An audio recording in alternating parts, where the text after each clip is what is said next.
Collins.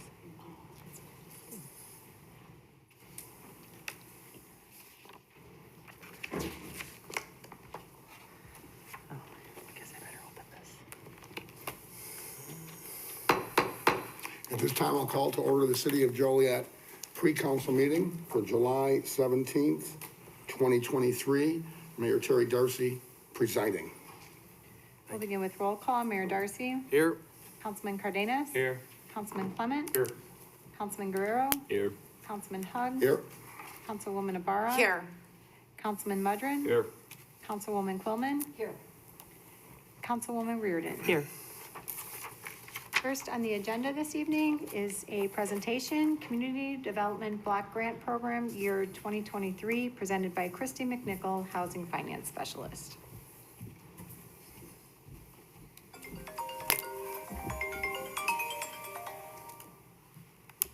Great. Hi, everyone. We're doing things a little bit different this year than we did last year. We're going to do the presentation at the pre-council, so please feel free to interrupt me and ask any questions. So tonight we're going to go over the Community Development Block Grant for the program year 2023, which is City of Joliet's normally fiscal year 2024. The Community Development Block Grant is, City of Joliet is an entitlement community. The grant is given to us to help us with infrastructure, economic development, public facilities, community centers, public services, microenterprise, administration support, homeowner assistance, and the bolded ones there on the PowerPoint is what we're going to be discussing this evening. Sorry if I'm out of breath, I just ran across City Hall and then I'm back.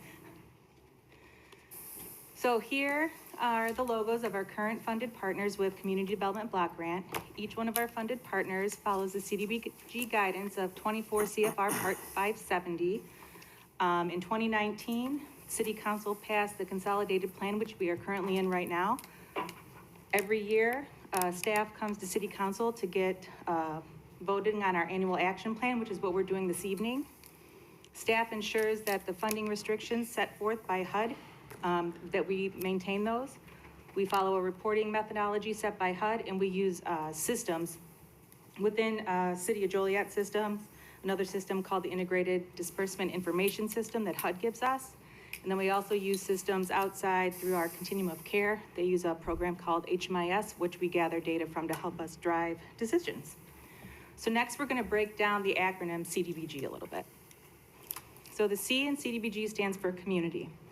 That's like for our funded partners and for internal stuff. So we ensured this year that our funded partners understood that all of the documentation that would be on your left, they provided to us. So we got their board documentation, we got their budget, we made sure they understood what certified payroll was, what the federal labor standards, and that we need to follow a timeliness test. When we provided these technical assistance workshops to them, we got to know our funded partners a little bit better. So we got to find out that they don't know what they don't know. It's our job to connect with them and assist them in other grant applications, understanding the community and how they can work together. We got to understand their capacity, their strengths, and their limitation. And that also gave us the opportunity when they were sending us their applications, what's their motivating factors? Is this going to be something new, or is this something that they're already doing and they can help the City of Joliet support their mission by providing us data? Next is development. A lot of times within this room when we talk about development, it's brick and mortar, but with City of Joliet, it's really about developing relationships through our collaboration with the organizations and people in Joliet, through our plans, through our consolidated plans and our annual action plans. Our goal is to elevate and uplift and not uproot communities, and to educate our funded partners and our residents on what CDBG can do. Next is block. I chose 4 big things that happened this past year.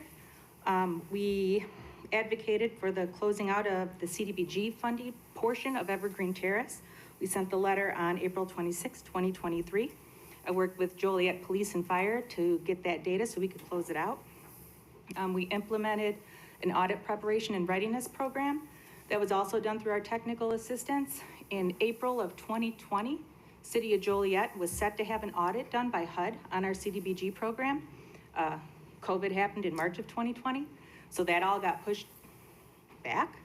So eventually we will come back around and have to have an audit done on our CDBG program. What we tried to do is make sure that we are ready to go from past recipients and then moving forward, that we have everything set.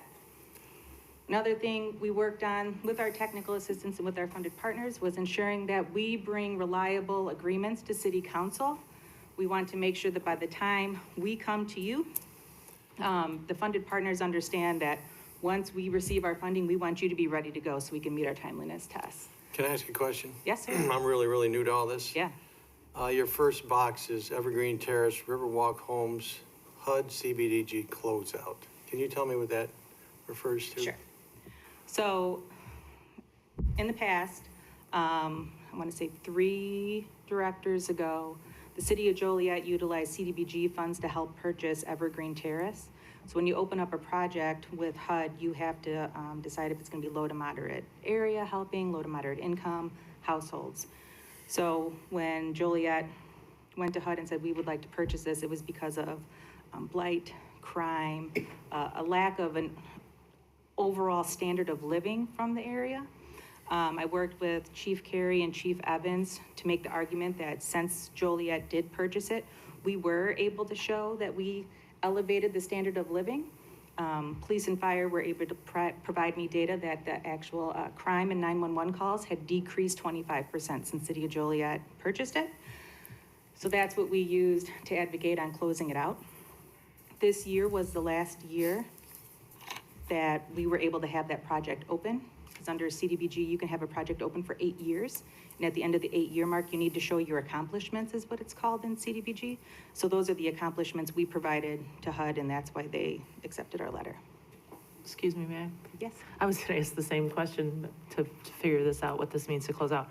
So had you not realized those results, what would have been the consequences, or were there any, or? Yes. Okay. City of Joliet would have had to have repaid HUD Oh. the funding that we used to spend on the project. Okay, thank you. Okay, so then the last one is data. So Joliet, as the county seat, we host a lot of different nonprofit organizations and shelters and emergency services. So we literally drive the continuum of care, which is made up of Will, Kendall, and Grundy counties. In January of 2023, City Council voted to approve CDBG emergency non-congregate shelter. Through that $14,000 investment, we were able to promote additional funding to our COC. So what you guys did in January brought a ton of other money in because you understood that Joliet data makes a difference, and we were able to provide that data to our COC, and then we got more funding. Another thing with data that we implemented inside City of Joliet is each one of our funded partners is now required to provide me with a quarterly report. So that is also going to help us with our timeliness and make sure that they're doing what they said they were going to do, and we can stay on track of what the data is and the people that they are providing services to. The last thing we're going to talk about is the grant. So this year, City of Joliet is receiving $899,018 from HUD for our program year 2023. Last year, we received $890,445, so we just went up 1%. That's based on a formula grant that comes from Washington, D.C. and HUD. If anybody here can figure out that formula grant, that would be awesome, because I can't figure it out. My other CDBG funded partners can't figure it out, but apparently HUD can figure it out. So, in 2023, we received just over $1 million in application requests. We received $626,000 and some change for community improvement and facilities. That was 5 applications. We received 1 application for micro enterprise of $196,107. 5 public service applications totaling over $300,000. And then there's always an administration set aside so we can work on things within City of Joliet. What I think it's important to point out here is that our public service has a 15% cap, and the request that we receive in is more than 50% of our community facility improvements. So obviously public services and doing one-on-one assistance with individuals in the community is the largest ask we have in the community, but we're capped at 15%. Can I ask, can you go back and tell me what the administrative money is used for, the 179,000 that's set aside for the City of Joliet needs? Sure. So historically, they would set that off to the side and we'd use it for our HUD consultant. We are under contract with a group called USANA Consulting. It is the same consulting group that the County of Will utilizes. You can use that for training and travel. You can use it for CDBG staff. We've used it for neighborhood studies, historical studies, anything that's really kept inside here. So to approve that budget, will we be able to see that $180,000, or 179,803, just kind of see what it's going to do for, like, how much is that cost to have a consultant with this project? Our current agreement with our consultant, we spend $25,000 a year. I can't remember off the top of my head when that agreement is up. 2024, I believe. So But we'll then, get there. We didn't do the 20% cap. do you have an idea what the other 150,000 is going to do? You kind of can lay that out for us. Yes. So next we'll go over the allocation process, but I want to back it up to let you guys know that the applications for CDBG were open from March 23rd until April 21st, so roughly a month. From then, we gathered the applications in. City staff and our consultant reviewed the applications, and we ranked them with a rubric this year for the first time, and each program that applied was eligible to receive up to 36 points. We based their scores off of what you see on the screen. We wanted to make sure that they were tracking their clients, that they were gonna create a positive impact within the City of Joliet. We looked over their budget, we examined their capacity, and then we wanted to make sure that we had alignment with our other partners, with the COC, the County of Will, and other funding sources. We also wanted to make sure that they were eligible and that they were gonna be serving the low to moderate income and area people. We wanted to make sure that they met the needs on our consolidated plan that was set in 2020. We also looked at our applicant status of their prior year funding. And then we also wanted to make sure that they were shovel ready. So again, once funding hits on October 1, that they'll be ready to go. So our timeline, I presented at Diversity and Community Relations on the 14th of June. We have to open it up for a 30-day public comment period. We held a public hearing here in City Council chambers on the 26th. We did not receive any public comments. We're here with you guys today on July 18th, and then the next step is to submit it to HUD on August 15th. So here's your staff recommendations. As you can see, Mayor, our admin cap is at 179. We have 155 right there. And again, you can use that for studies, travel, training, consulting, staff, anything administratively. Question, what's CHAD?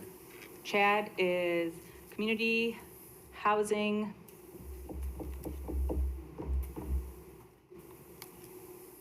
Advocacy Development. So what parking lot or housing are we giving 250,000 to? So we're not actually, so the amount requested is in the middle, and then the recommendations are the far column. And how was this published so that the different nonprofits out there, including the ones that have been approved, were notified when the application date was? How did we reach out? I sent a huge email blast. We did a publication on our website. We posted our annual action plan through the time period on the slide before.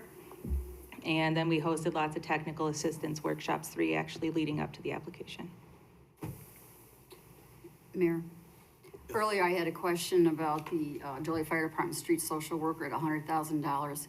And I did talk to Chief Carey, and he was going to explain that a little bit to us. Chief, thank you.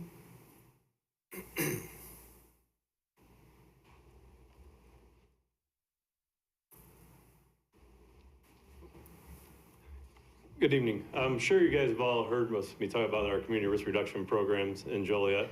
So when we first started community risk reduction programs, we started with the mental health program, and then we started doing more outreach. And last year we started what we call our community care program. And during that time, a lot of the partners you've seen up there today, we formed partnerships with, because when we work with the community, we realize that people need help from more than one agency. And our community risk reduction officer tries to make those connections. During that process, we partner with Will Grundy Medical Clinic, and last year they offered us to have a social worker intern. And we weren't sure how much work we would get out of that or not, so we tried it out as a trial. They gave us a social worker called, or her name is Joliet McLean, and she has been outstanding. John gave me some of the work she's done. Just this year, she's had 398 contacts with our residents, has helped provide housing for 83 people. She's helped with drug addictions, general assistance, behavioral assistance. Everybody we meet through our CRR program, we follow up with now. And we thought it was something we could probably do, and realized that we had way too much work to do ourselves. So she was outstanding and instrumental in getting this program up and running, where we've been doing it ourselves. So we're about to take the next step with it, which is going to bring all these community partners in and try to meet on a weekly basis to help get our residents that care. But we realize how much work and the benefit that she's been to us. The amount of people that she's helped. There was calls when I got a call from one of the councilmen that is not here now on a Saturday, and I was at a dance competition and had nobody, and I reached out to her. She came from Aurora down here to help somebody who was living in their car get into emergency shelter during the winter.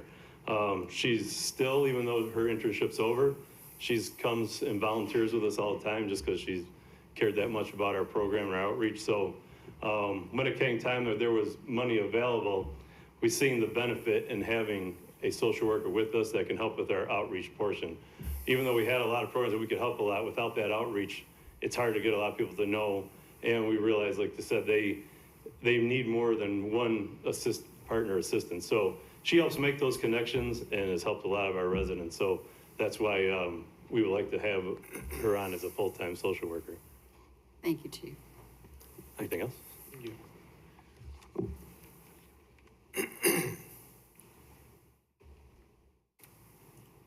Okay. So under administration, back to your question, Mayor. Administration, you can use it for additional staff training, and a consultant.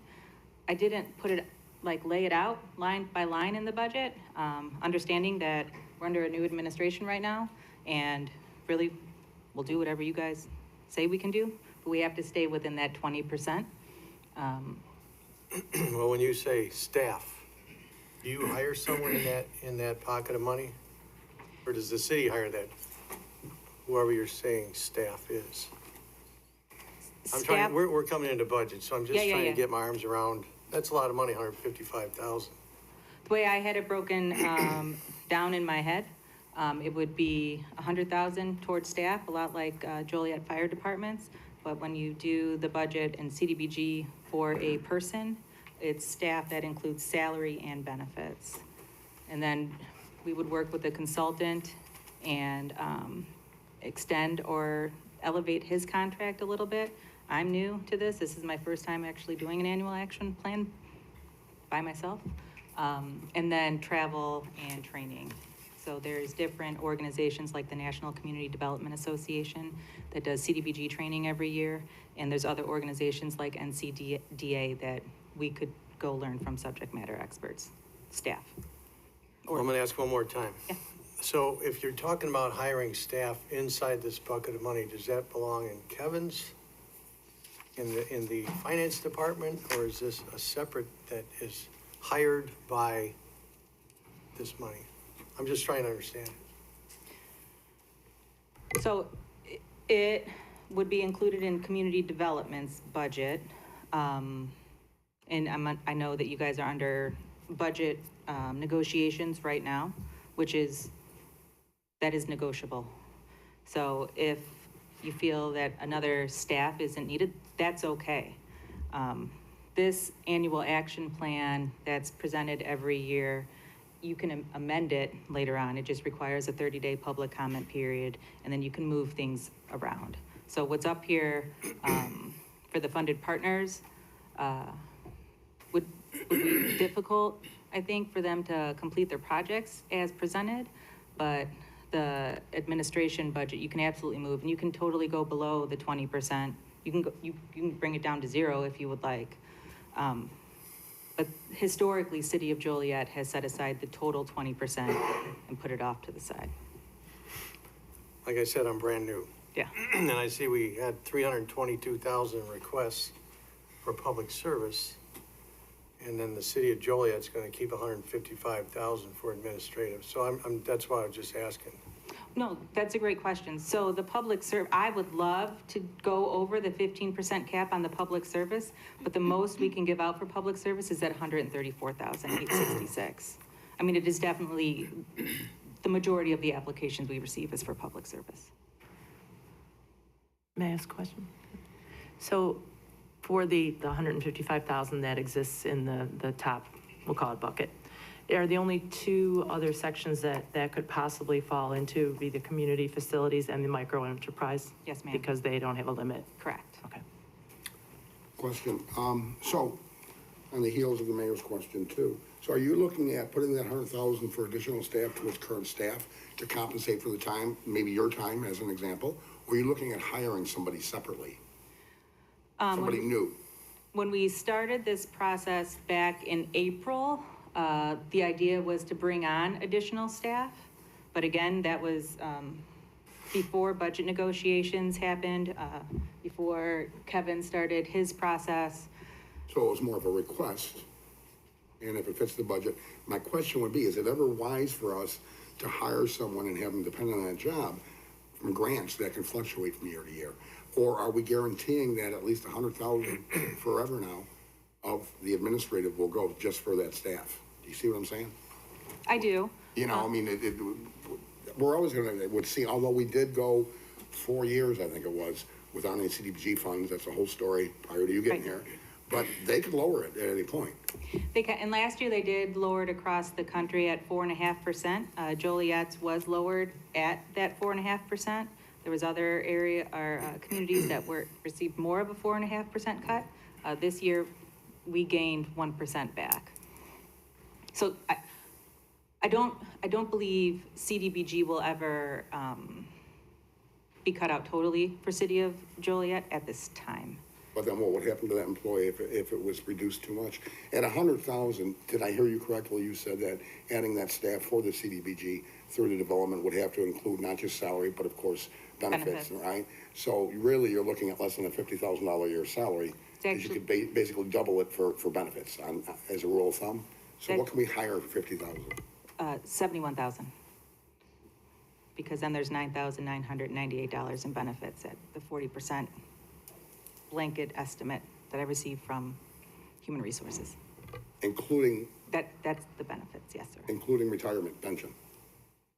That's the big number. I don't believe we've talked that much detail. Yeah, that's what we need to know, because that's what, you know, yeah, you're right, for health insurance and vacation, it's about $10,000. For pension, it's a lot more. Yeah. You know, so what do we do to this person if we, you know, if it shrinks? Do they just get laid off at some point? Mayor, I think, Go ahead, Ryan. might I jump in briefly? Because I think we're getting into some details that we're not actually answering tonight. We're not making a budget decision about hiring or a staff person. We just made a decision in terms of the presentation of the funds that the city would retain the allowable 20% of the total award. We'll make a decision during the budget process whether we'll apply that to current staff, additional staff, or other expectations and resources. And the other question I have for you as well, too, is this an exhaustive list of the folks that applied, the organizations, outside of, you know, the city itself and the fire department? Is this exhaustive? yes, sir. Okay, thank you. Mayor, I do have one question. Senior snow removal of $10,000 is allotted. Now, sometimes we have more snow and sometimes we don't. So just say, for instance, we don't have a lot of snow this year and we didn't use the 10,000, or we have more than our 10,000 a lot. Would any of those other entities in public service be able to help us out? And would we give the extra money to one of them? How does that work? We could give the extra money to the other partners on the list. Again, that would just take a 30-day public comment, and then we would just reallocate the funds. But the senior snow removal program started in CDBG. So we don't want to remove it all the way from CDBG because it's really hard to put back into CDBG. I'm not saying afterwards. remove it, I'm just saying if that's extra money there, because we have a light snow, you know, where does that money go? Right. The other thing that happens under the program too is that there's multi-years over which this annual program needs to be spent. And if we don't use that, those dollars can carry forward and we can reallocate them in future years for other purposes as well. Yes. Basically, that was my question. Thank you. Yes. Thanks. Welcome. Okay. So then to recap it, we're doing 509,150 due in community improvement. With the micro enterprise, we're doing $100,000 set aside. With the public services, we are at our cap of 134,866. And then with the administration cap at 20%, we're just below that at 155. And then that totals our 899.18. Any more questions? Mayor, just real quick, what was the total number of applicants before we came to this list here In past years, or this year? this year? 11 total.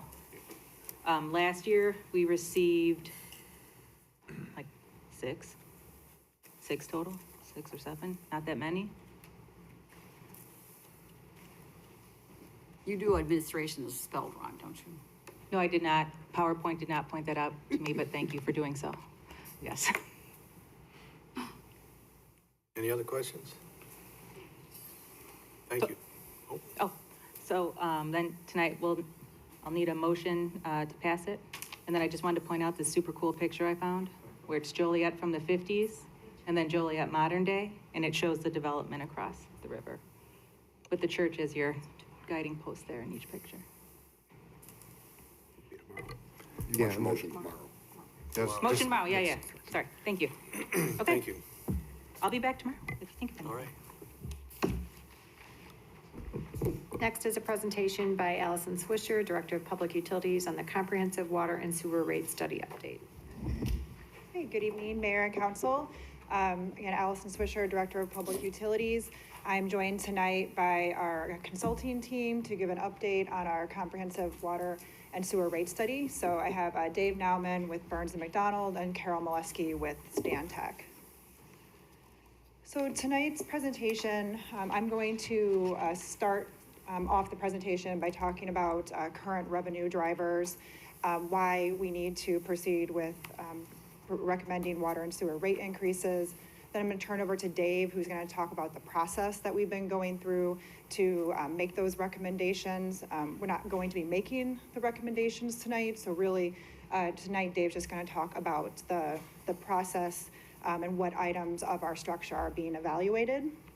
And then he'll turn it over to Carol, who's going to talk about the affordability analysis that we've been working on. Currently, the information she'll present is about the current conditions, our current rate structure. And then I'll just conclude with some next steps. So I think anyone who's gone to the grocery store in the past year has seen inflationary pressures on their bill, and that's no different for our utility. So we are capital intensive and very much driven by prevailing economic conditions.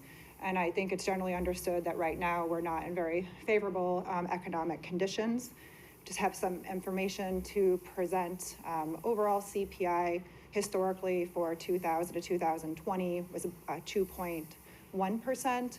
And in 2022, we're at really a 40-year high at 7.9%. Drilling down into the Engineering News Record Construction Cost Index, which focuses more on construction cost, you can see that trend also. Historical index was 3.1%, and in 2022, 7.2%. Drilling down even further into specific commodities, the Cement and Concrete Product Manufacturing Index, 3.7% historical, and then in 2022, a significant increase, 15.1%. So these increases impact our operational and capital expenses. We do anticipate there'll be some leveling off of these increases, but it's unlikely that we would return back down to historical levels in the near term. So we do really need to plan our revenue projections to fund these increased expenditures. So just wanted to talk more about what we're seeing as far as operating expenses and capital improvement needs in the near term. Again, general inflation is a huge driver impacting our operational expenses. Increased labor costs, we're seeing this both in-house with our in-house labor as well as our contracted workforce. One example, new legislation was approved by the state that now requires sludge hauling to be paid prevailing wage. So we do anticipate seeing significant increases in our sludge hauling costs, increased electrical and chemical costs. This year, we had 30 to 40% increases on our chemical costs due to supply chain issues, which, again, we haven't seen really be, alleviated at this point. We also just have increased maintenance due to our aging system and deferred capital improvements. Joliet was not unique in, and not dissimilar to other towns across the country where it was out of sight, out of mind, and there was not regular replacement done to our underground infrastructure. So for that, we have frequency of water main breaks, sewer blockages that all result in the maintenance that we have on our aging system. Our capital improvement needs, we have multiple large capital programs that are driving a significant need for revenue. From the water system, we have the alternative water source program, the water main replacement program, lead water service line replacement. On the sewer side, we have our last phase of the combined sewer overflow long-term control plan program, lift station rehabilitation program. We have over 50 lift stations, and many of them are reaching the end of their useful life. We have a need to expand our west side wastewater treatment plant, and then our ongoing sanitary sewer rehabilitation program to, again, go in and rehabilitate the aging sewer system. So we've been working with our finance team to leverage low-interest loans where possible to fund the majority of those needs. But even with those measures that we're taking, there's a significant impact to both the water and sewer funds. So now I'm going to turn it over to Dave to talk about the study and the rate setting process. Thank you, Allison, and good evening, Mayor and Council. It's my pleasure to be with you tonight to talk about our rate study. I'm going to give you some context information to help you know where you stand with your current rates. And we'll start here with some basic information about utility bills. On your utility bill, your residents receive, it includes both water and sewer as well as the garbage utility. The garbage utility is a fixed fee. The water and sewer, which is really what we're focused on tonight, is a combination of fixed fees, daily charges, as well as volumetric fees, so you pay for what you use. On the water side, it amounts to about $36 a month for an average resident using 600 cubic feet of water, and on the sewer, it's about $40 a month, so about $76 overall. The water and sewer enterprise is an enterprise fund, meaning it's funded entirely by fees and charges, and these average bills help to do that. Next, we'll look at a regional comparison. So we take that $76 bill, which was rounded on the prior slide, it's 75 here, and compare that to some of your regional peers to get some perspective around just comparability of your current cost of service. And what you'll see is, despite some relatively meaningful increases in the last few years, since about 2016, you remain regionally competitive. That's a good news sign because we know you've got a lot of capital and operating costs to fund going forward, but it's always good to know where you stand with respect to that average residential bill. This is a slide and a data set that we haven't looked at in prior rate studies for your community. So connection fees are the charges that a new development connection would make to join your system, and it's intended to recover the cost of growth. So the capacity that's there that enables them to be able to charge to join your system is really what these sorts of fees are designed to recover. And again, you can see Joliet is on the lower half of this regional comparison. It's about $3,500 for a residential equivalent to join the water side and about $2,500 for the sewer side.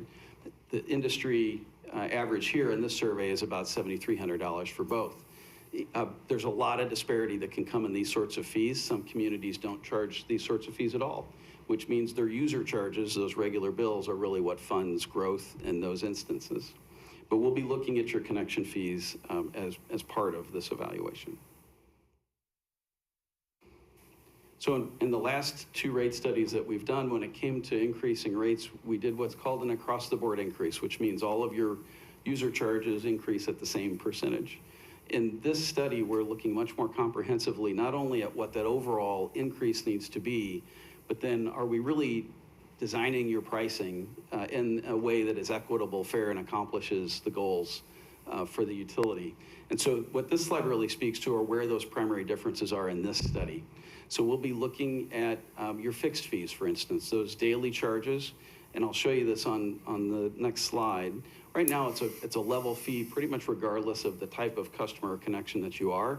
We'll be looking at setting up a fee that increases in accordance with meter size. So the larger your connection, the more that charge represents.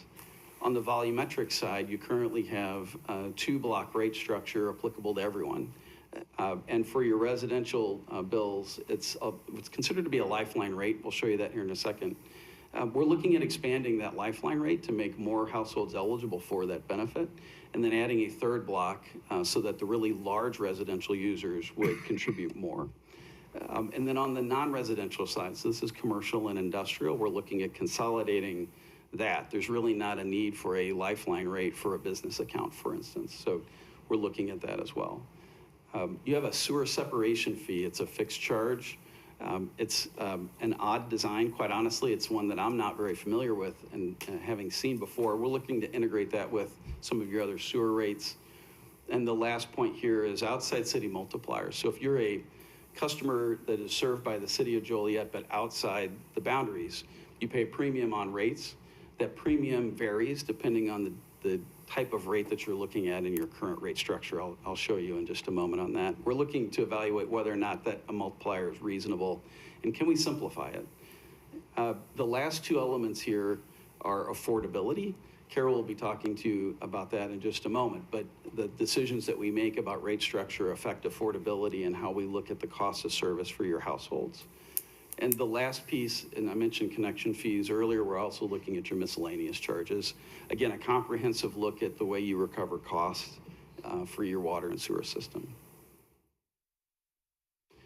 So this is a schedule that shows you a summary of the rates that are charged by class for the different types of customers that you have. And you'll notice the rates down the left side are described as the daily charge for the water utility, the volumetric fees, so there's that 2-block structure I was mentioning, and then the last 3 relate to your sewer utility. So you've got a daily charge there, the sewer separation fee, and the volume charge.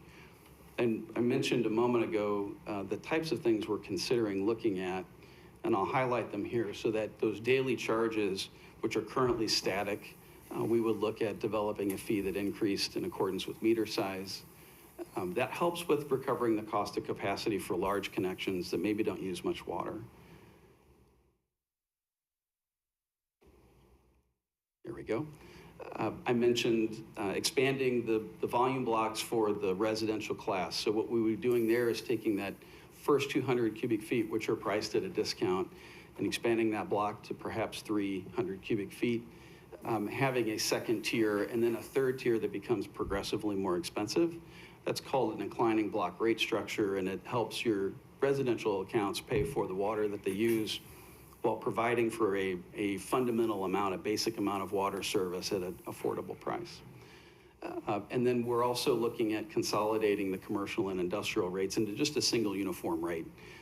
There's not a lot of logic in my mind behind a lifeline rate for a business. So we would be looking at just establishing a single price for any amount of use for the water side. I mentioned the sewer separation fee. And again, that's about an $8.24 fee for most customers, unless you're commercial and industrial, and then it varies depending on how much water you use. And then on the multifamily side, it varies depending on how many units are actually being charged. And we would look to integrate that fee back into the daily fee or the volumetric charge so that you had a consistent application of your sewer rate structure. You'd simply have a daily charge and a volumetric fee. Oops, I thought I had one more, but that's it. That concludes my portion of the rate study discussion. What I would say is that anything we do with rate structure and the way we design our pricing affects affordability, and Carol will talk to that now. Mayor, quick question, if you don't mind. Oh, certainly. And maybe Allison has to answer it. The sewer separation fee, is that tied to the sewer separation as mandated by the EPA? Am I remembering and understanding that correctly? Yeah, I think historically that fee was created to cover the cost of the combined. For the sewer older overflow. communities that were required, or many older, Elmhurst, you know. Yes, yes. So once we've accomplished that, we don't want to, I think let's keep in mind, we don't want to be like the tollway that never got rid of that fee. And I'm fair that if we incorporate it and hide it into a different fee, then it never goes away, even when we're done with the separation project. Yeah, and that's a discussion that we can have. I think right now that fund, the revenues collected from that are placed into the overall sewer fund. So they have become a necessary component of the overall revenue needs. And we do have ongoing debt for the next 20 years to pay for the loans that we've taken out to fund that program. So. Thank you.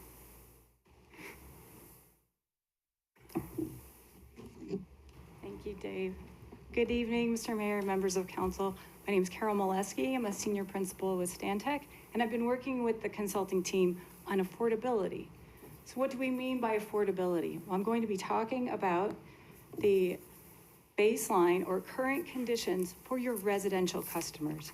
So residential customers are what the industry currently looks at when we're talking about financial burden. So we're going to be looking at measuring the financial burden of your customers. This first map outlines the city's service area. So that cross-hatched area is your service area. It probably looks familiar. The dashed lines are the census tracts. The data that we recover from the US Census Bureau are for each census tract within your service area. So you'll see all the data that I'm showing you is within the different census tracts. There are about 49,000 water accounts shown on this map, and you could see that cluster near the city center, but there are customers outside, near the outskirts. This next map is a little more colorful. This is what represents your median household income by census tract for residential owners. Median household income, or MHI, is different from mean and different from low to moderate. The median is where you have, in that census tract, you have 50% of your households below this amount and 50% of the households earning above that amount. So that median is represented by colors. The darker colors represent lower MHI for each census tract. So the lighter colors are higher incomes.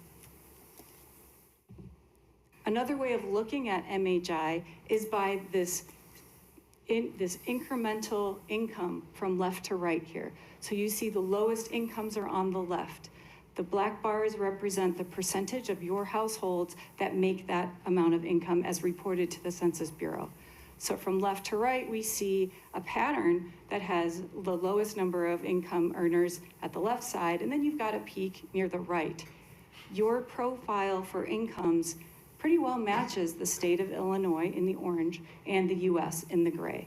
So this is it's interesting because a lot of communities I've worked with have more lower income households on the left and then less on the right. So you're pretty well matching. And as you see in the table in the upper right, your service area overall, so if you take a look at all of your residents, the median household income is over $77,000 compared to a national median of $69,000.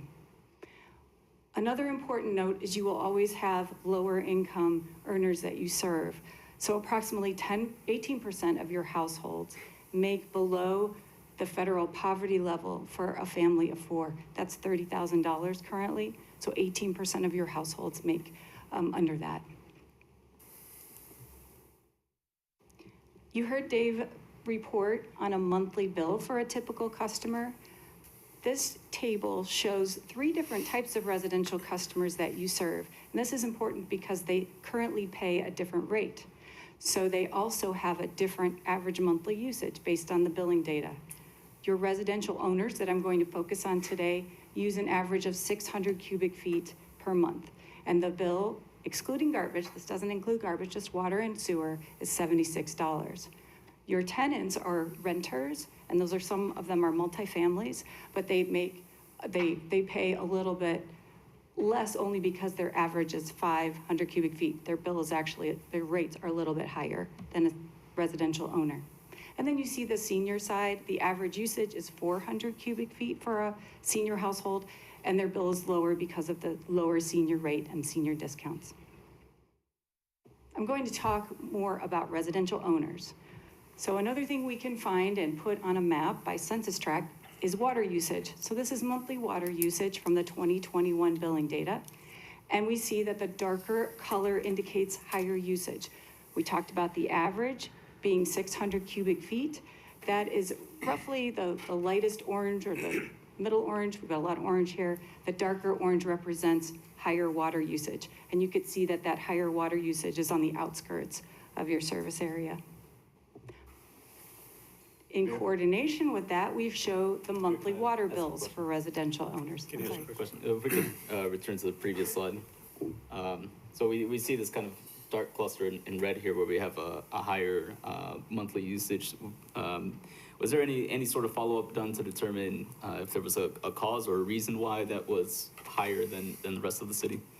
Mr. Mayor and Councilor, we didn't look into the rationale behind the usage. We're reporting the averages from the billing data. From our knowledge and location of sprinkler systems, we do know that those areas have the most prevalent installation of lawn watering. So that's what I would surmise is why you would see those higher water usages in those areas. Quick question, Mayor.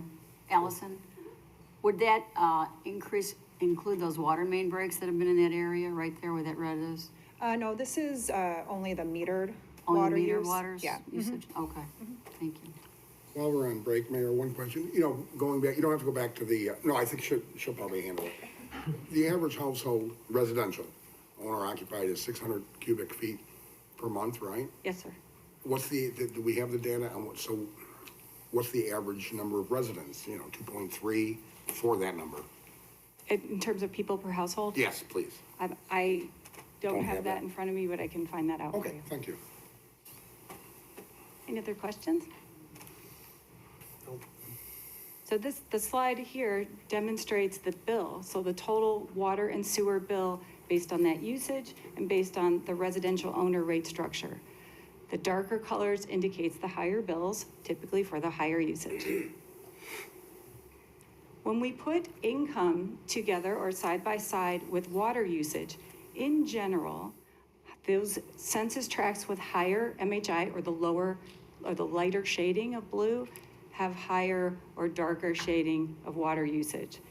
That is a big statement because we cannot make the assumption that lower water or lower incomes are lower water users. But in the case of the data that we're looking at here, those outer areas, the outer census tracts demonstrate higher water usage and higher incomes. So what does that mean for affordability or financial burden? Given everything that we've talked about so far, your current water and sewer rates and rate structures, your incomes today, and the actual water usage patterns, we see something that we can put in terms of financial burden. We call it an affordability index. Sometimes you'll hear it called a residential index. And this is the annual water and sewer bill as a percentage of median household income by census tract.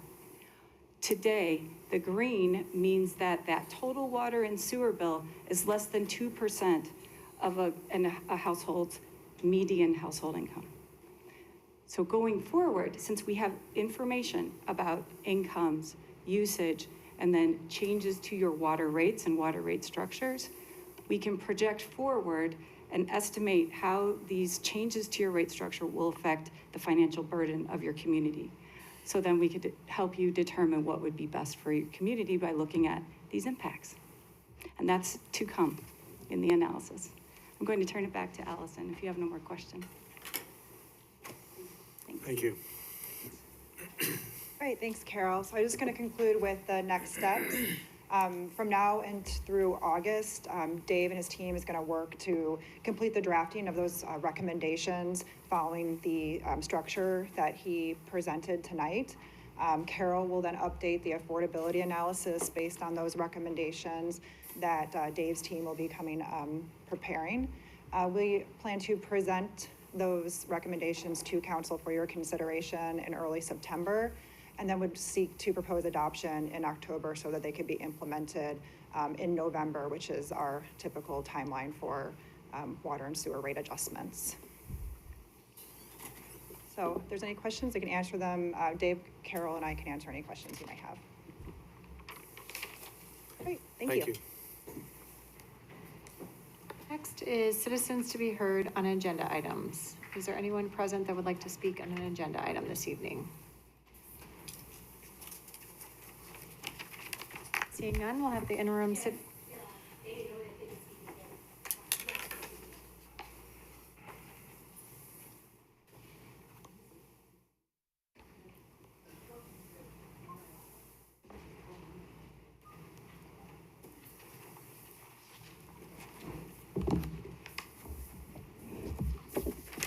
Well, hello, everyone.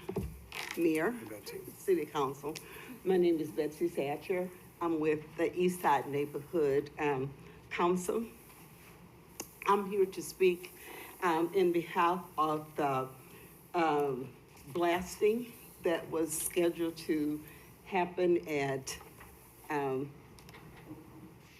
explosive blasting that was to happen at Richard Street and Sandal Place. I would like to thank everyone for coming out to support us on June 27th.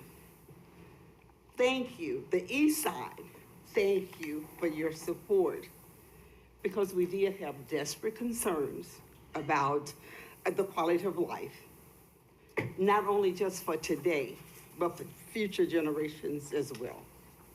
Your love, concern, and support have helped us feel more valued and respected. Your support helped us express what we have been asking for a long, long, long time. We feel that we will no longer be overlooked and just downright disrespected. Thank you, thank you, thank you.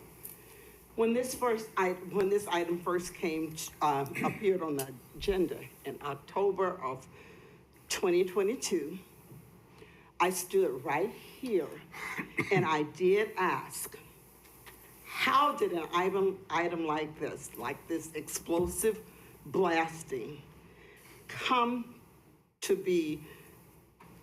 this council to be voted on in the first place? I was baffled. How did that happen? Something in a residential area. And then I stated, there are schools, nursing home, residents, all in a radius of less than a half mile of this area. So we would like to say thank you, thank you, thank you, thank you for all of you that came out in support, and especially to our community, to citizens of Joliet, to township, county, everyone that came in support. A big thank you. Now, I live in this area as well. I live like 4 streets north of I-80. I know I heard blasting. I want to say it was probably mid-summer. We'll hear these sounds that sounded like a big drum or something empty that was just dropping, thump. Wondering what it was because we didn't know. I didn't know.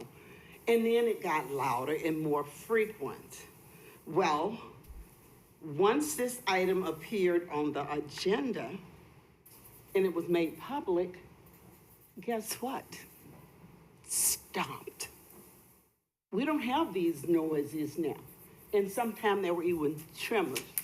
So I thank you, we thank you, we thank you, we thank you. Now, I do have a question.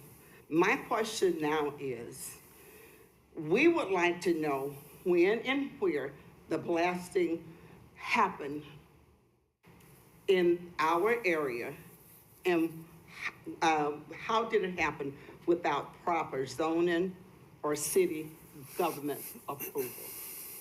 Thank you. Thank you. Anyone else that would like to speak? She's just not close to it. It was working.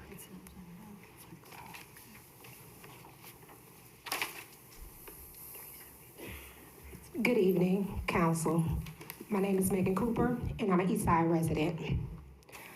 I'm here to talk about also the blasting for the Richard Street quarry. Back in December of 2018, Plan Commissioner Broderick questioned Mike Hansen on the future use of this property because he was concerned about the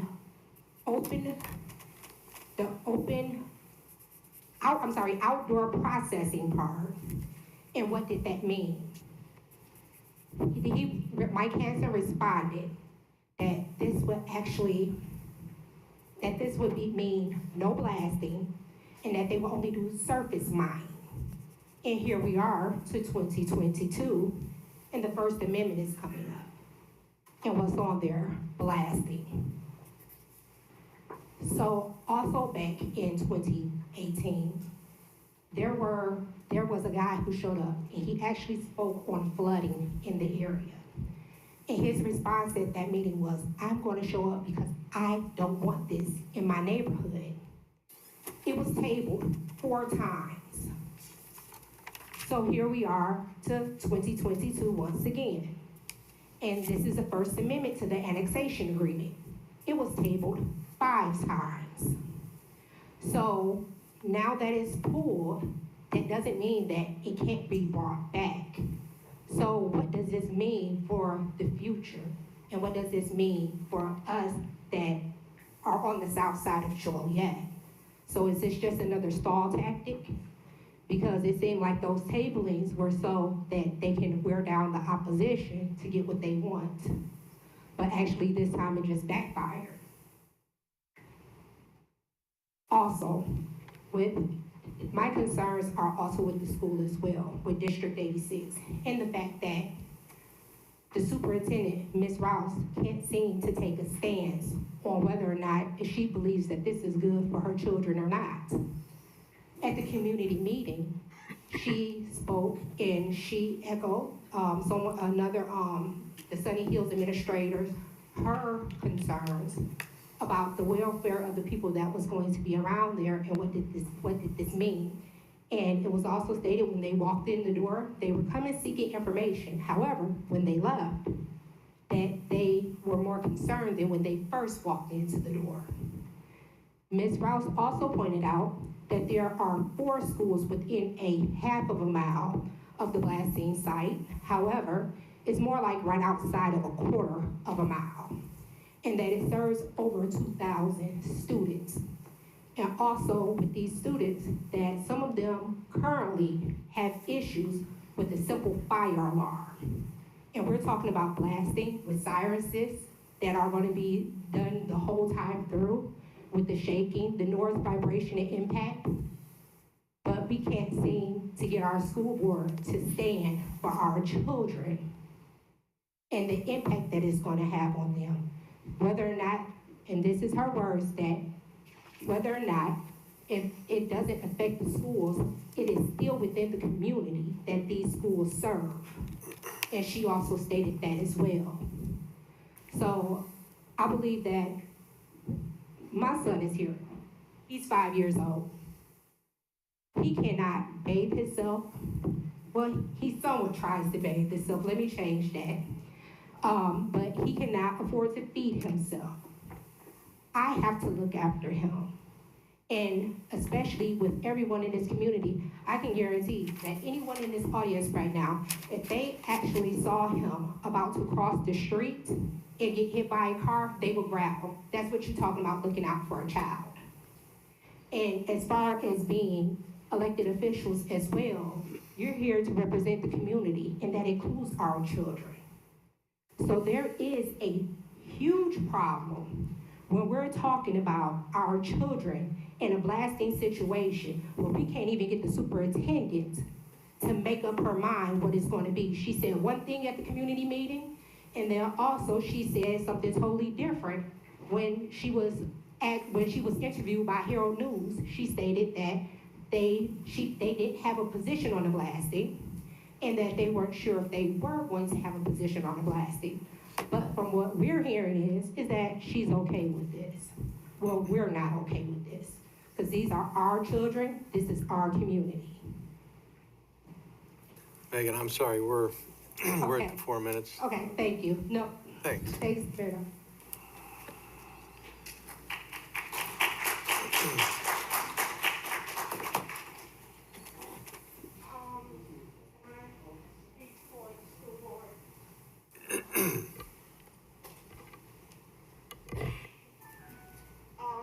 The statement is not correct. The superintendent does not have a stance until her board, us elected board members. Gwen, could you say your name, please, for the record? I'm Gwen Ulmer, board member for District 86. And I just can't sit here, and I am speaking out of turn because I'm not president. But I do know that we reviewed the information from the blasting company.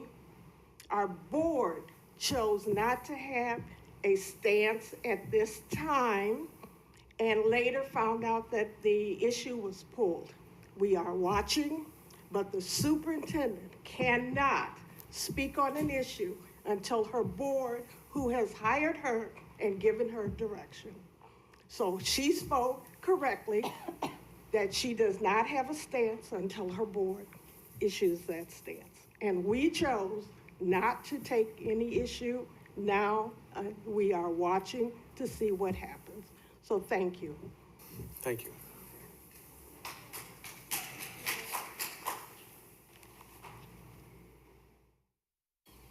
Good evening. My name is Sarah Broadnax. I live on the east side of Joliet. I would like to say to everyone that live here, things don't concern you until it begins to happen to you. And reason it don't, either you don't know God and you don't love people.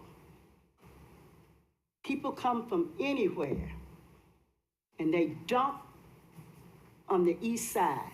There's the east side, there's the south side, there's the west side. Life is important anywhere you live.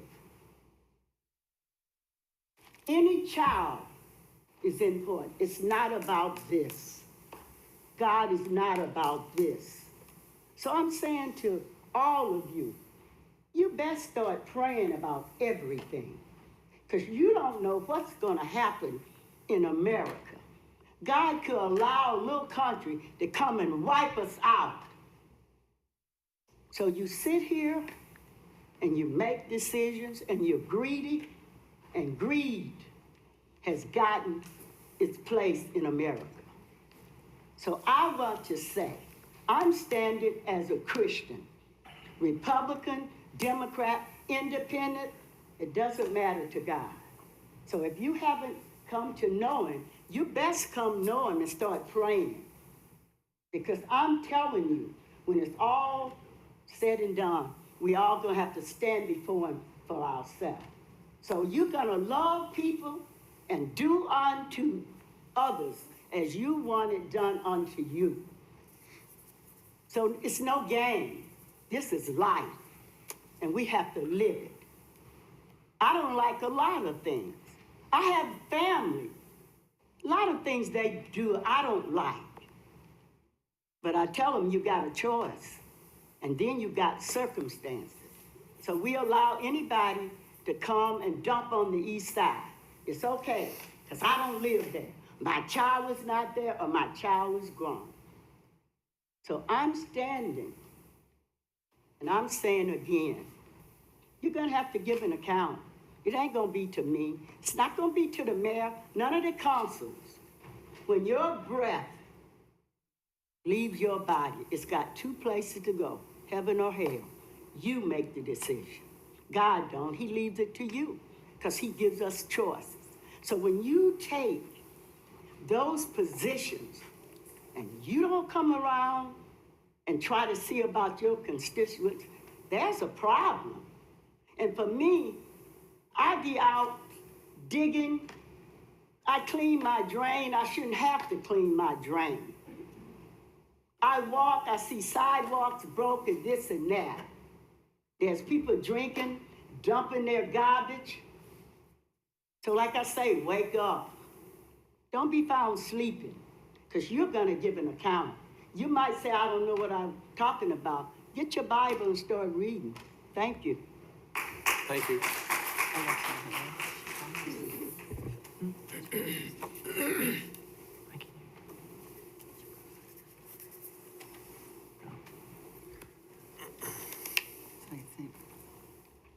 Good evening. I'd like to, my name is Janet Diaz. I'm a Will County Board member, so I'm going to speak as a citizen and as a Will County Board member. I live in this district. I love this district. This is my home. I want you all to know that first, and I would love to thank each one of you who helped set up that meeting. It was informative and wonderful, and I definitely want to thank the community. Thank you, thank you, thank you for coming out. I hope more community meetings are like that. We need the people to voice their opinions and educate us all on what we need to know and what's going in your home and what's in your heart. I want to start there. This quarry blasting, I'm thrilled that it's off the agenda. I am concerned that it's going to show up again. It impacts Will County in the aspect that the Will County Health Department is right there. It's behind the health department within 1,000 feet. Same thing with Sunny Hill Nursing Home. The director of nursing at Sunny Hill spoke that night. She gave some statistics. They have about 150 patients. The average age is 87 years old. They've got patients that are veterans with PTSD, and they have many patients with Alzheimer's. Quarry blasting would highly affect these patients. Those are our people. We need to protect them, and thank you. Have a great evening. Thank you, Janet. Anyone else?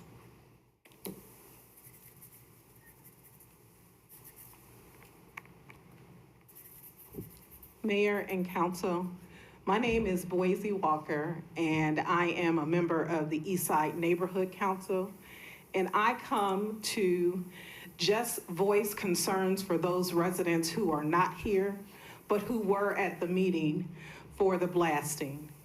So there were several issues that came up that the current operations of the quarry is having an impact, a negative impact on those residents.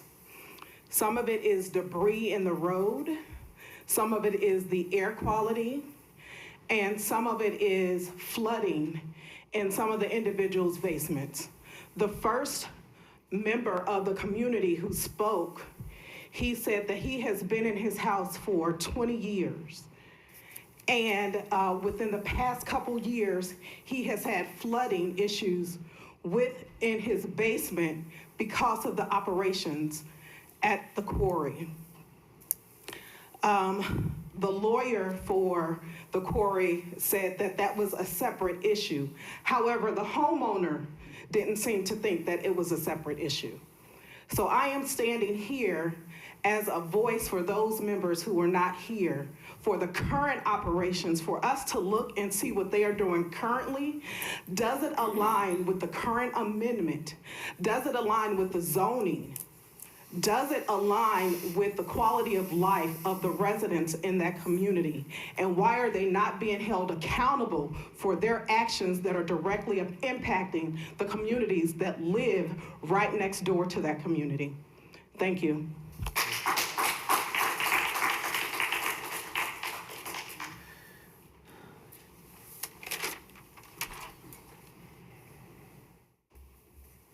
Good evening, Mayor and City Council members. I have a couple of handouts.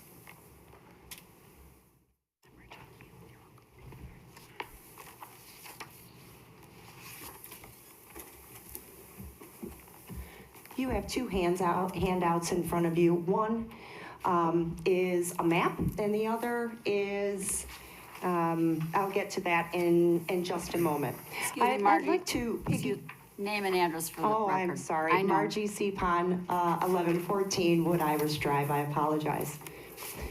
The map. On the left side, there is an image, and that image is the FEMA map that's found on the database on the internet. It's for that quarry location. On the right-hand side is the image from the blasting plan proposal.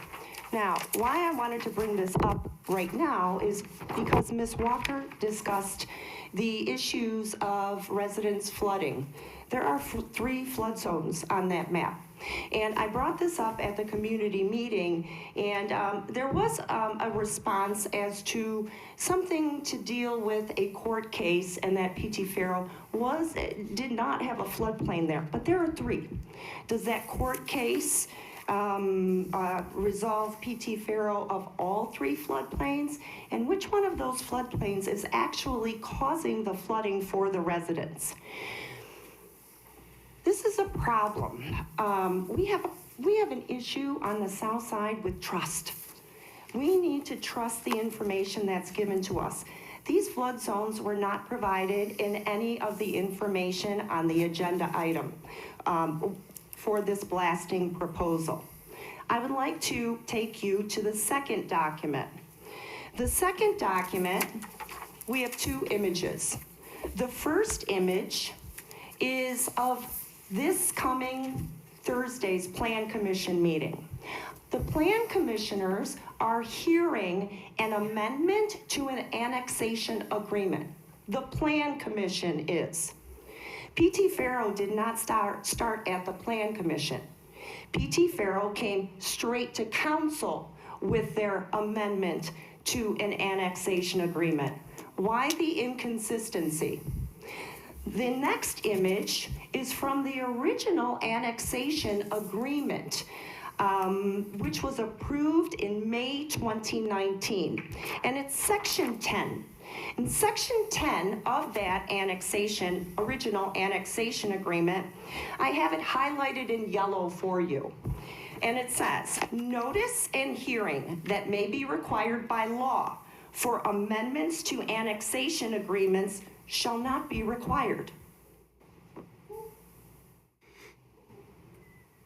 Furthermore, approval of zoning reclassification shall not require a supermajority as may be required by law for the amendment of an annexation agreement. I'm curious, is it possible within annexation agreements to carve out requirements provided by state law? We on the south side and southeast side on the east side, we read every single word. Words matter, language matters, because we're held to this, and everyone should be held to this. So I'm just curious, why is the amendment to an annexation agreement starting at the Plan Commission on Thursday for a different company, but it started here for P.T. Farrell?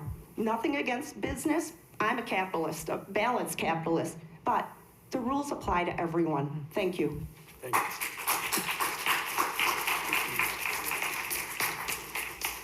Anyone else? Seeing none. Next, the interim city manager will discuss the items for tomorrow's agenda.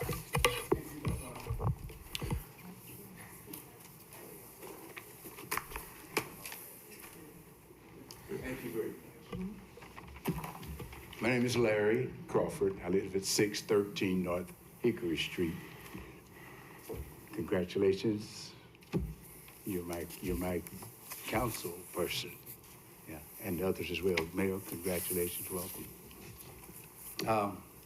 Same issue, matters concerning the blasting site. As it appears, the request for blasting over the richer streets has been removed from the agenda, I think, and my concern is that this council be mindful of what is likely to occur at a future date, and others have expressed that is this just a delay tactic or something else actually going to come up later that'll put us in the same, have the same concerns down the road. That meaning that a request for blasting will eventually be back on the agenda for consideration. Hope not.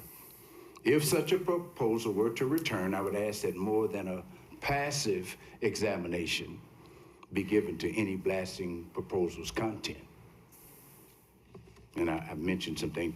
I think there ought to be a forensic investigation of the blasting area to determine if the blasting has been going on prior to obtaining permission from the city or the EPA. Yeah. Residents within the proximity of the blasting site have reported of loud bomb-like sounds, strong vibrations on numerous occasions in the past months. So that's a concern I think that really needs to be looked at, whether they're P.T. Farrow or whoever it is. Farrow, F-E-R-R-O, is not Pharaoh, P-H-A-R-O-A-H.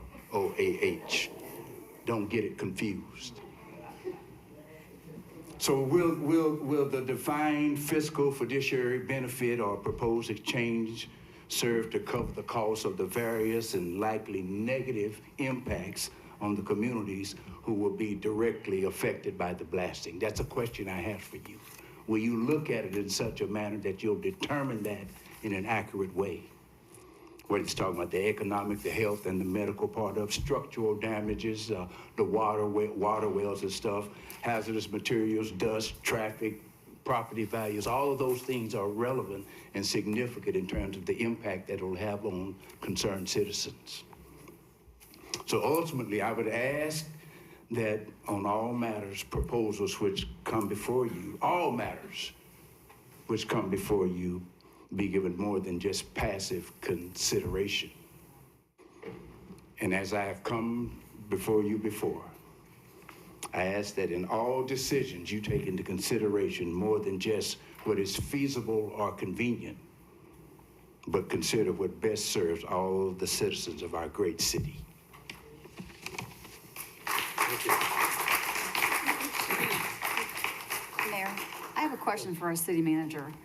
You were at that meeting, Rodney, and these complaints are nothing new. So did you happen to do anything with these complaints, check with the company with, the flooding and the noises and the shaking of everything and the blasting that they're possibly doing? I don't know, I'm not accusing them, but apparently these residents have issues with all that. Did you ever follow up with that?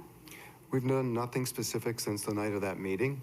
I've talked to their attorney numerous times during that process, but then they withdrew the application. So I can look into those further if those are still issues or complaints.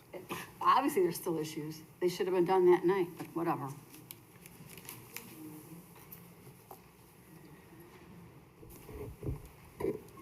Okay, next, the interim city manager will discuss the items for tomorrow's agenda. Great, thank you, Krista. I'll try to go through this relatively briefly, given the length of our meeting agenda here for tomorrow. But if there's any item, again, on the consent agenda that you have a question on, please do stop and ask. And if we can either answer tonight or get you the information for tomorrow.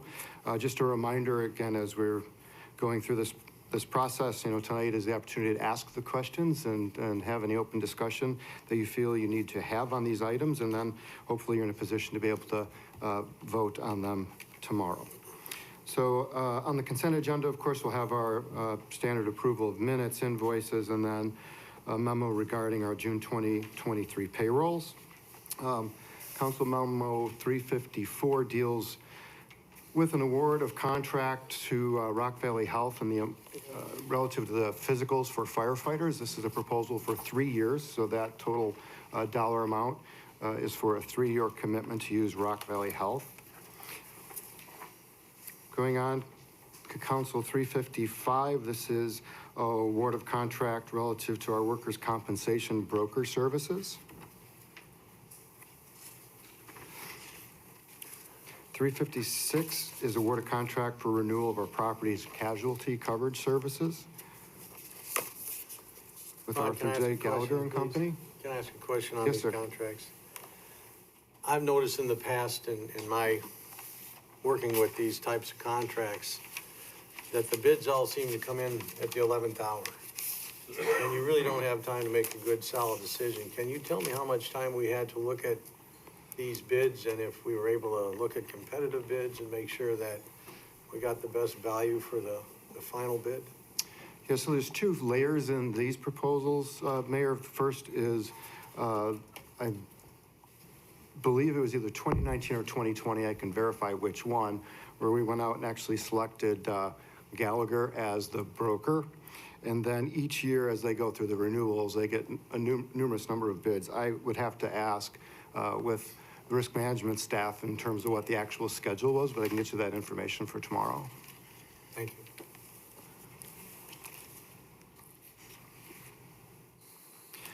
you. Council Memo 357 is for the upgrade and exchange of Glock firearms to upgrade all the sworn officers' firearm pistols. And those are also upfitting. That's included in that. There's a trade-in component to those as well.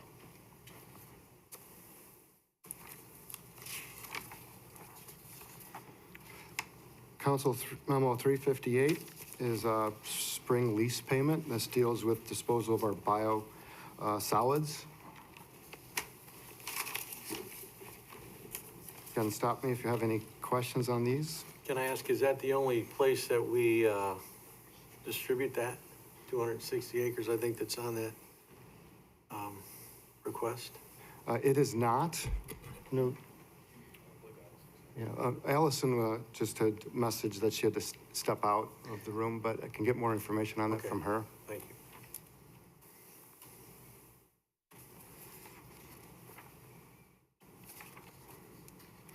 you. Council Memo 359 is related to the purchase of public works vehicles. We have 2 dump trucks and upfitting of those.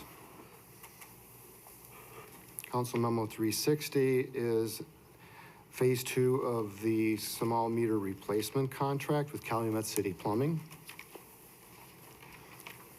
Council Memo 361, sanitary sewer cleaning with National Power Rodding Corporation. This is a change order in the amount of $45,000. Council Memo 362 is a change order related to sidewalk vault improvements for Lindblad Construction to deal with 2 of our downtown vault locations on Van Buren and Chicago streets. Are there any questions on any of those consent agenda items? Then moving on, under license and permits, the first item you'll have tomorrow is Council Memo 364, which is a drive-through permit for 7 Brew Restaurant. This is at 2421 Jefferson. This is the use that's going to replace the former Long John Silver's. It's a drive-up coffee house restaurant, and so they'll be before you for their drive-through permit. The next items under license and permit then go to a series of liquor licenses, and I'll have Kevin Kelly, Deputy Liquor Commissioner, come up and address those for you. Good evening. First item is 365-23 is an application for a Class E liquor license at 2298 Essington Road, Taco Mex. A Class E license authorizes the sale of liquor for consumption on the premises, served at tables. The location is an existing restaurant that has been open for several years, and the applicant is seeking the issuance of a license to continue operating as a small restaurant. The Liquor Commission is recommending approval of this license. All right, item 366-23 is an application for a Class B license at 1119 Essington Road. This is Angie's Pancake House. A Class B authorizes the service of alcohol beverages for the consumption on the premises. This is also an existing restaurant that has been open for several years. The applicant is a new owner seeking the issuance of a license to also continue operating as a small restaurant. The Liquor Commission is recommending approval of this license as well. Item 367-23 is an application for the issuance of a Class D license at 1866 West Jefferson. This is a Pop's Italian Beef. Class D authorizes the service of beer and wine only for consumption on the premises. This location is also an existing restaurant that has been open approximately 1.5 years. The applicant is seeking an issuance of a license to continue operating as a small restaurant. The Liquor Commission is recommending approval of this license. Kevin, we have a question. Yes, sorry. Did you, I don't know if you would have this information, but I did notice, because actually I like Pops. I go there sometimes, I've gone there since the first one was built in Tinley in the 70s. None of them have a liquor license except for this one in Lockport when you go to their website. Okay. Do they explain why they want to sell liquor in Joliet but not in Mokina or Dyer? Well, it's a franchise, so he's a private owner. It's a father, son, and a son's wife. So they each own a third. Now, they basically just want to have one small cooler. He said 1 to 3, probably 3 types of beer, and that's it.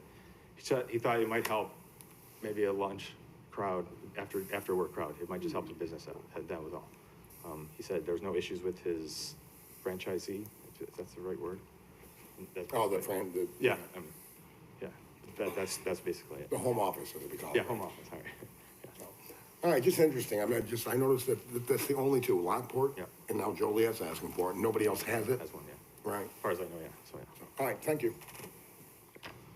Okay, next. Item 368-23 is an application for the transfer of a Class C license at 1005 Essington Road. It's called Liquor Town.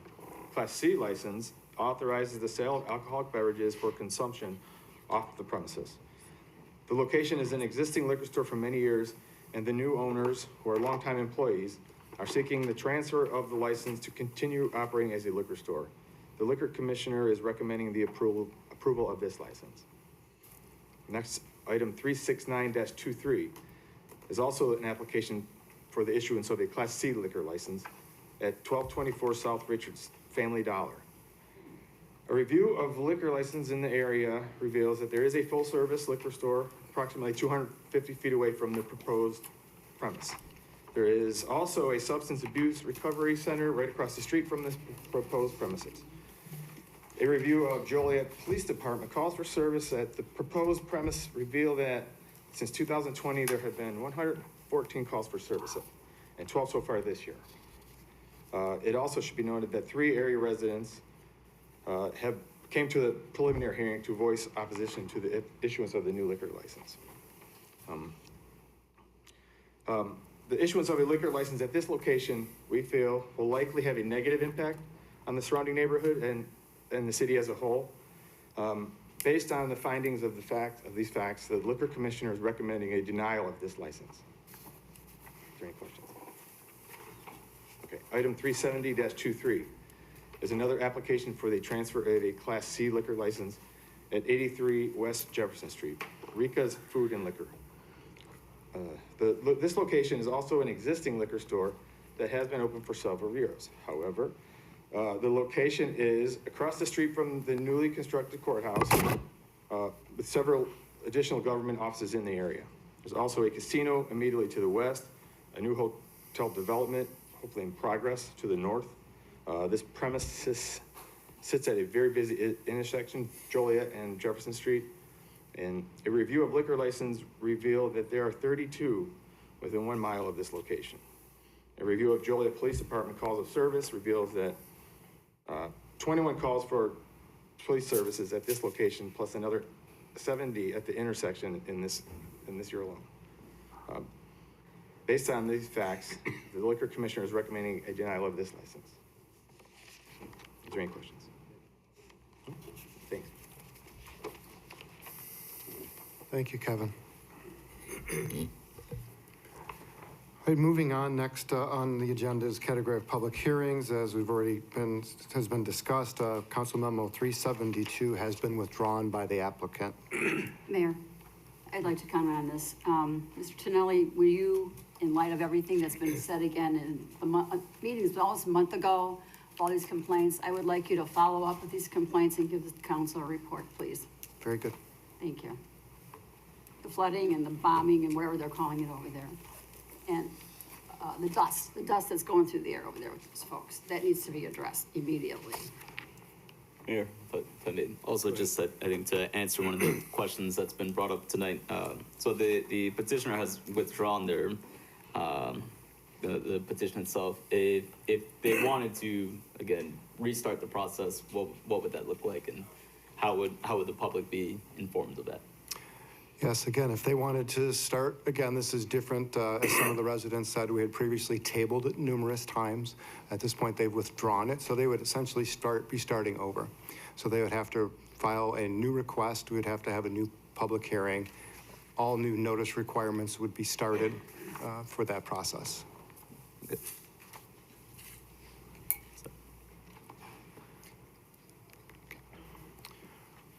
All right. Continuing under ordinances and resolutions, Council Memo 374 is a budget amendment to the Water and Sewer Enterprise Fund. This deals with a combined sewer overflow long-term control budget, Fund 5330, as well as the lead water service line replacement. That's Fund 536. The 530 funds being recommended to be increased by $3,350,000, and the 536 fund increased by $1.6 million. This partly is due to cost, but largely due to timing, as I think Allison's described it. We're essentially moving the schedule up on some of this work from 2024 into 2023. Council Memo 375 is a special use permit to allow a trucking maintenance facility at 2404 Reeves Road. It's a matter that had gone to the zoning board on June 15th and comes to you with their recommendation of approval. Questions on that?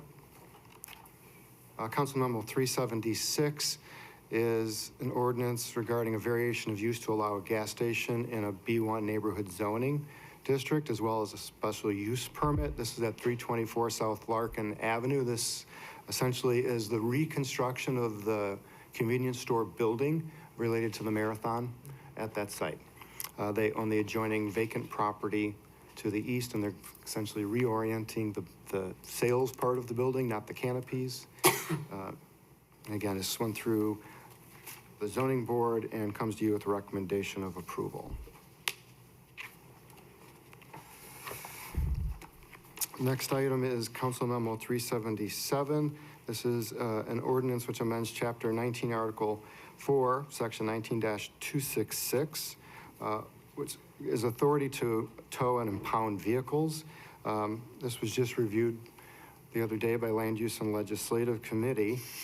This deals with giving authority to the police department to tow and impound the vehicles in two areas where there's no insurance provided by the driver, and for tinted windows that exceed the allowable standards.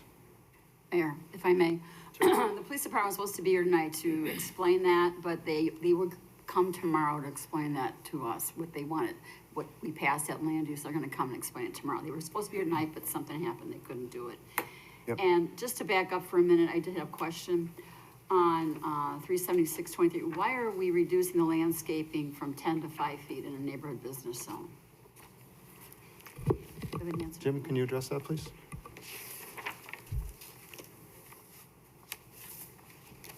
I know there was an issue, one of the commissioners voted no against that because he thought it really needed landscaping there, so. Jim, can you tell me? This is not unusual of a request for an existing site that's smaller and can't accommodate our current standards. So we feel that the landscaping that will go in with the addition of Parkway will still look like the required amount that we would normally get. But again, because this is a narrower site than a new undeveloped site would have, that, you know, we recommended that those variances would be approved. And in the end, we feel like the landscaping that will go in will make a huge difference on this Will it corner. be a thicker landscape than normal then, or because it's smaller? No, it'll be the same landscaping requirement. You know, we get trees, shade trees, ornamental trees, shrubs, perennials, so all that will be brightened up there on that corner.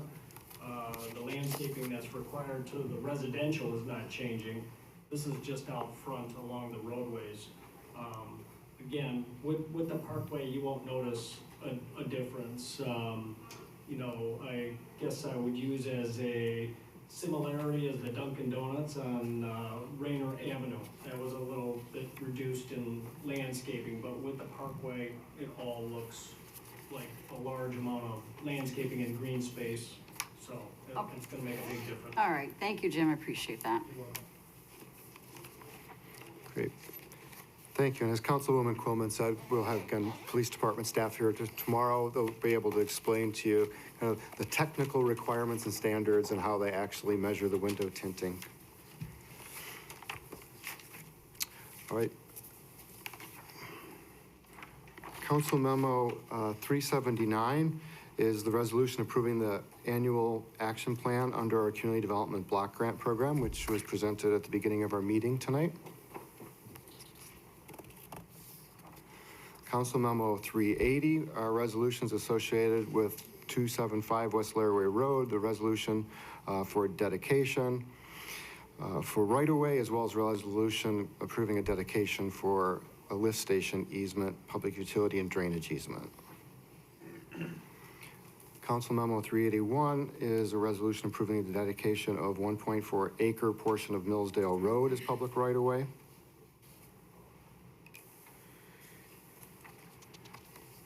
Council Memo 382 is a resolution approving an agreement between the City of Joliet and Will County for the provision of police services under mutual aid in the event of disaster or emergency.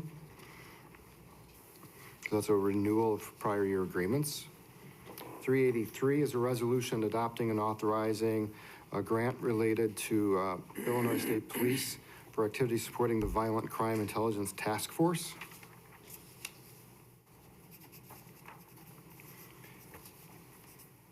The next series of memos, 384, 385, 386, so a lot of conditions. These all deal with a letter of understanding under each of those that the city will be entering into with the Illinois Department of Transportation. This is for the construction of noise abatement barriers along the I-80 reconstruction project as it moves forward. And essentially, these letter of understandings outline what our responsibilities are relative to those abatement walls and what the states are. And to put it most simply, everything on the state side is their responsibility. On the city side of those walls, we have responsibility for minor maintenance relative to landscaping and graffiti removal if that should be needed. Council Memo 387 is a resolution for a public utility easement and temporary construction easement at the Joliet Ravens Club. This is needed for a combined sewer overflow pipe installation. There's no compensation directly. This easement is in exchange for we're going to be doing some paving work as the trade-off for the granting of the easement for them. Council Memo 388 is similar. Under the combined sewer overflow plan, we need an easement from the Metropolitan Water Reclamation District of Greater Chicago. So that's a resolution to accept that public utility easement at a cost of $10. Council Memo 389 is a resolution authorizing the release of a series of prior executive session minutes, the dates of all which you've been provided in your packet, and a summary of what each of those meetings was about.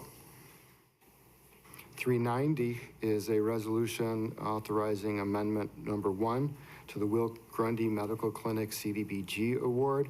There was when this CDBG grant was made, it was really at the end of the last 3-year cycle, and so they only had about a 2-month window to get it implemented They did not, HUD changed their guidance, and all we're doing in this grant agreement is extending the date for 3 years that they have to complete that project.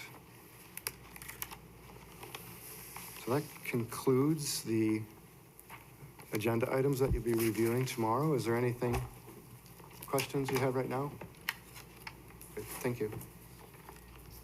Next is public comments. Is there anyone that would like to speak under public comments this evening?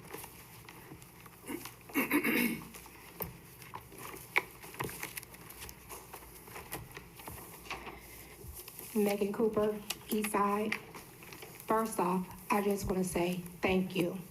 Thank you to council and other people that had a hand in this for actually listening to the voices of the residents, to actually care about the welfare of the residents and also our children. And I just want to kind of clear up something here.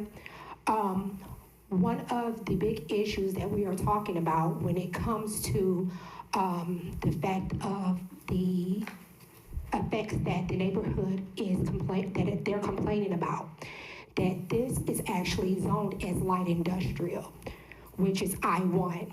And this is what light industrial states.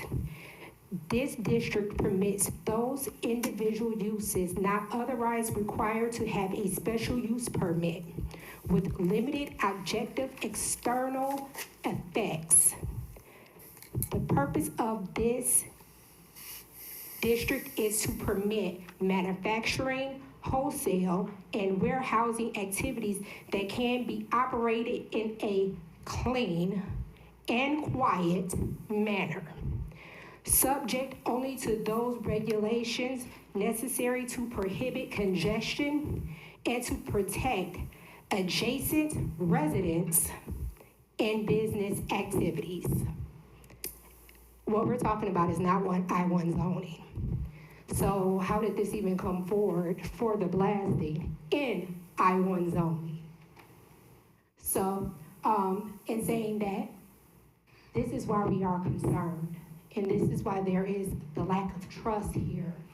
And, you know, we have a new council now, and from what I see people that are actually listening to the residents and hearing their voices and their concerns as well. Because we're not against business, but the business has to fit the industry in which it lies. That's what you call diversified economic development, but also that is a stable development where it's not gonna have an impact on the surrounding area. And I'm also a big girl. And if I was wrong about the District 86 superintendent, I will apologize for that if this is for the school board. See, those days of us just taking anything is over and done with. It's a new day. And we will organize, and we will come together, and we will demand that we are heard. So, in even saying that, maybe it isn't the superintendent that needs to be looked at, maybe it's the school board. Maybe we need some changes there. Because if you can't stand up to protect our children and you are elected into those positions by those people, you can be elected out. You can be voted right out, sorry. But other than that, I just want to say thank you very much. And I'm looking forward to the future with this council. And hopefully it won't be things like this. It will be great things that we can come up and we can just say thank you because we needed that. And we haven't been heard. Just thank you and no complaints. Have a good one. Thank you.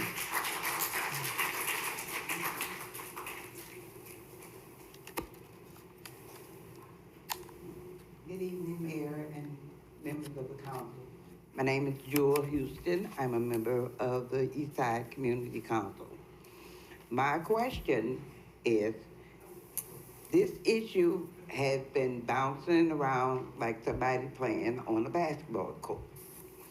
Now, in the event they bother to bring it up again, are we gonna make sure that they don't take the regulation of only notifying people within this small square area, because this affects a lot more people than that little area that they designate and said, oh, we did this. We are not standing for that. Enough is enough. Thank you very much. Thank you. Anyone else that would like to speak under public comments? Seeing none, there is a request for closed session this evening. Is there a motion to go into closed session to discuss personnel, collective bargaining, land acquisition or conveyance pending or threatened litigation, after which the meeting will be adjourned? Make a motion to enter closed session. Second. Did motion and seconded to approve. Councilman Cardenas?